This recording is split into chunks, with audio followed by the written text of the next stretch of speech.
আওয়ামী লীগ কি করতে বসে আপনারা জানেন।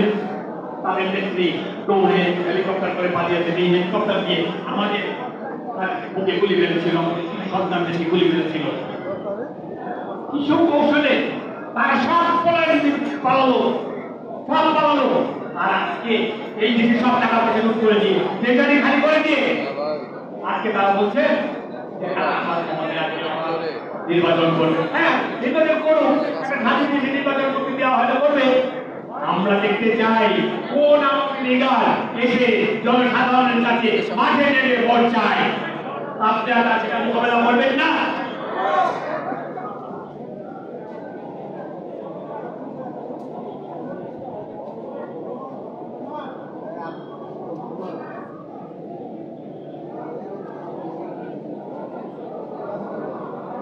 দর্শক, আমরা দেখতে পাচ্ছি বাংলাদেশ জাতীয়তাবাদী মুক্তিযুদ্ধ দল ও মুক্তিযুদ্ধের প্রজন্ম তারা আজকে জাতীয় প্রেস ক্লাবে হল রুমে যে অনুষ্ঠানটি তারা করছে এবং সেখানে আমরা দেখতে পাচ্ছি উলফত ভাই বক্তব্য দিচ্ছেন। উলফত ভাই বক্তব্য দিচ্ছেন। এখানে মানায় না, তবুও আমরা আসতে বাধ্য হচ্ছি একটা ভুল বোঝাবুঝি স্পষ্ট করবার জন্য। আপনারা সবাই মুক্তিযোদ্ধা সংসদ চেনেন, জানেন, তাই না? মুক্তিযোদ্ধা সংসদ নামে একটা জিনিস আছে, একটা সংগঠন আছে মুক্তিযোদ্ধাদের, মুক্তিযোদ্ধা দল আছে। এইবার এই সরকার আসার পর তারা যে উপদেষ্টা হলো, সে আমাকে ডাকলো, জিজ্ঞাসা করলো যে কিভাবে সংসদ কি করতে চান। আমি বললাম যে মুক্তিযোদ্ধাদের মন্তব্য তো ভেদাভেদ করার দরকার নাই, যার যে খুশি সে মুক্তিযোদ্ধা দল করবে, যার খুশি সে মুক্তিযোদ্ধা সংসদ করবে। জামাত করতে চাই জামাত করবে। বাইরে হয়ে আপনাদেরকে বলে রাখি, শিগগিরই কিছু মুক্তিযোদ্ধা মুক্তিযুদ্ধের বিরুদ্ধে, একাত্তরের বিরুদ্ধে কথা বলবে। তারা টাকা পয়সা নিয়ে কিছু মুক্তিযোদ্ধা কিনেছে ঠিক সেরকম দেখেন নাই আমাদের হিন্দু ভাই বোনদের কিনেছে জামাত। আমি বললাম ওনাকে যে আপনি এই ভেদাভেদটা রাখবেন না। উনি বললেন যে আমি যেটা পারি না, আমার যে সংসদের সংবিধানে আছে যে দল করে যে সংসদ করতে পারবে না, আর যারা সংসদ করতে চায় তারা মুক্তিযোদ্ধা দল থেকে পদত্যাগ করে যেতে হবে। তো মুক্তিযোদ্ধা সংসদ যারা করে ওখানে অনেক কিছু আছে যেটার জন্য অনেক মুক্তিযোদ্ধারা আকৃষ্ট হয়, তাদের পদত্যাগ করতে যেতে পারে। আমি বলে পদত্যাগ কেন, তাদের এমনি যেতে পারে। আমি তো তাদের পদত্যাগ চাচ্ছি না, মুক্তিযোদ্ধা দল থেকে আপনারা কেন পদত্যাগ চাচ্ছে বলে না, এটা করতেই হবে। আমি বলতাম যে সংবিধান দেখায় না, কারণ আপনারা যেই বলে সংবিধানে সেই সংবিধান, সেখানে কোথাও অন্তর্বর্তীকালীন সরকারের কথা নাই। আপনি এখানে বসেছেন এই অন্তর্বর্তীকালীন সরকারের একটা ডক্ট্রিন অফ নেসেসিটি, সেই জন্য আপনারা আজকে ক্ষমতাবান হয়েছেন।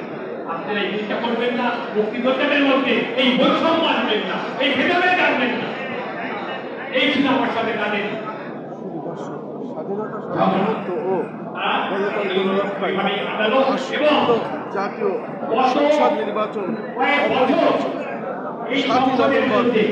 চেতনায় মুক্তিযোদ্ধা সমাবেশ, এবং এই সমাবেশে আমরা দেখতে পাচ্ছি আজকের মুক্তিযোদ্ধা ইশতিয়াক আজিজ তার জাতীয় প্রেস ক্লাবের হল রুমে এটা হচ্ছে, সেটাই আমি ধারণ করছি। ইশতিয়াক আজিজ উলফত বক্তব্য দিচ্ছি। আমি অনুরোধ করব, যখন সামনের দিনে এবং খুব শিগগিরই বিএনপি নির্বাচনে যাবে, বিএনপি সরকার গঠন করবে,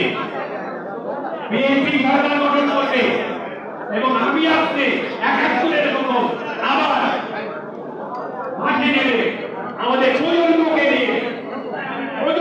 দিয়ে হাতে আমরা ৭১-এর মতো মোকাবেলা করবো, এবং বিএনপিকে তারেক রহমানের বেগম জিয়ার নেতৃত্বে আমরা আবার ক্ষমতায় আসবো। এই আশা ব্যক্ত করে আপনাদের সবাইকে ধন্যবাদ জানিয়ে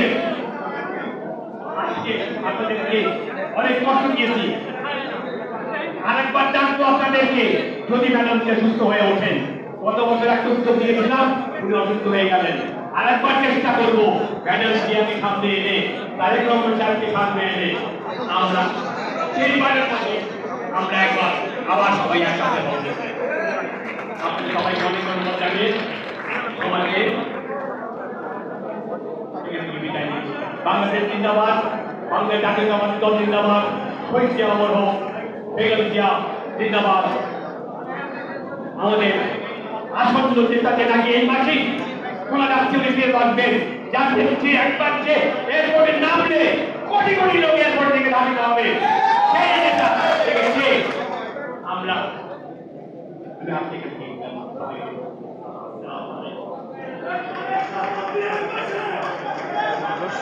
এইমাত্র বীর মুক্তিযোদ্ধা ইশতিয়াক সভাপতির বক্তব্য শেষ করলেন।